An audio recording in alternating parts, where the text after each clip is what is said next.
नमस्कार, प्रणाम। आपके सम्मुख ईश्वर सृष्टि सेवा प्रन्यास मुंबई द्वारा संचालित यह प्राकृतिक चिकित्सा केंद्र है और नंदिनी गौ सेवा केंद्र है। अभी हम इस वीडियो में जो चर्चा करने वाले हैं वह है एक महत्वपूर्ण उत्पाद जो लगभग हर एक को आवश्यक है और उसका नाम है नयन धारा। जो यहाँ पर हमने नाम रखा है नयन धारा, गोमूत्र से बना हुआ आँखों का ड्रॉप। यह आँखों का ड्रॉप विशेष प्रकार से विशेष विधि के द्वारा बनाया जाता है और यह ड्रॉप जो होता है हमारे आँखों के अंदर यदि किसी प्रकार का सर्जरी हुई है, ऑपरेशन हुआ है या लेंस पड़ा हुआ है तो इसका उपयोग नहीं करेंगे। बाकी सभी आँखों की बीमारी में, आँखों की समस्या में इसका हम उपयोग कर सकते हैं और इतना अच्छा इसका लाभ है, ऐसा दुनिया में कोई भी किसी प्रकार का आँखों का ड्रॉप लाभ नहीं करता है। लेकिन लाभ तभी करेगा जब इसको विशेष तिथि में इकट्ठा किया जाएगा, क्योंकि जितना अधिक शीतलता होगी इसके अंदर उतना ही अधिक लाभ करता है। आँखों के लिए तो लाभ करता है, साथ में इसका और काम है। किसी प्रकार का रक्तस्राव हो रहा है, तुरंत 2 बूंद डालिए, रक्तस्राव बंद हो जाएगा। किसी प्रकार का मच्छर, मक्खी, मधुमक्खी और इस प्रकार के जो डंक मारने वाले कीड़े हैं वो काटें, इस पर डालिए, ख़त्म हो जाएगा। पित्ती उछल गई हो उस पर इसको 2 बूंद डालिए और घुमा दीजिए, पित्ती ठीक हो जाएगी। मतलब किसी प्रकार का विष को ये समाप्त करता है। विष का अर्थात गर्मी को शांत करता है।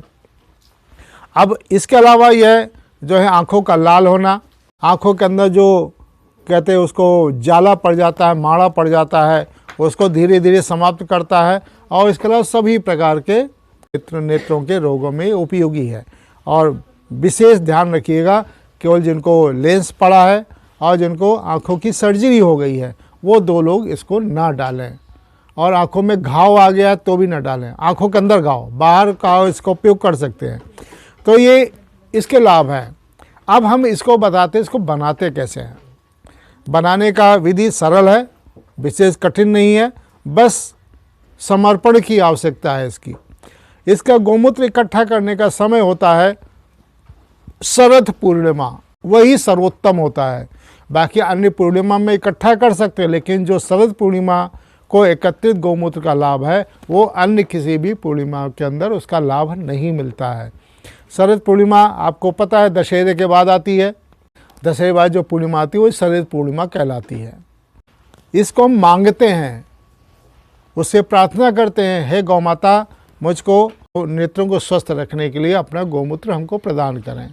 उस गोमूत्र को इकट्ठा करके, छान करके हमको घड़े में रखना है, मिट्टी के घड़े में, ओस में बाहर हल्का सा पतला छन्ना बांध करके रख देना है और वो रात भर ओस में रखा रहेगा।